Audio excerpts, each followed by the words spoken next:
146,000 square miles. That is almost the size of the state of Montana. Their crews never received a distress signal, though, so they had little information about when the trouble started.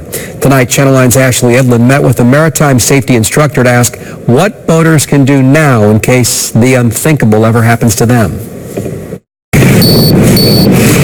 For maritime instructor Marcus Cheeseman, that's the familiar beep of an EPIRB. An EPIRB, which stands for Emergency Position Indicating Radio Beacon, is a small piece of gear. Cheeseman says the device can signal the Coast Guard if a boater runs into trouble on the water. It sends a signal to satellites that are orbiting the Earth. That signal then is relayed down to coast stations. And it can work fast. Once an EPIRB is activated, as I say, if you have one with a GPS receiver inside, then the response time is actually very quick. Meaning in seconds, they could know where you are and who you are if you register the device. Each of these EPIRB units, if I can show you, has what we call a UIN number.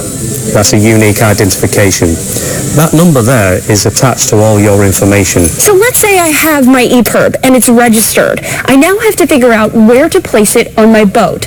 Cheeseman says you want to pick a spot that's going to be easily accessible in an emergency and one that's close to life jackets. He says since the EPIRB was invented over 20 years ago, it's saved thousands of lives. But a lot of people who come into his classroom don't know about it. Typically, it's people in the commercial shipping industry. They're the ones that are probably more familiar with these type of emergency gear. Reporting in Orlando, Ashley Edlin, Channel 9, Eyewitness News. But they'll sell a lot of those heading into the Labor Day weekend.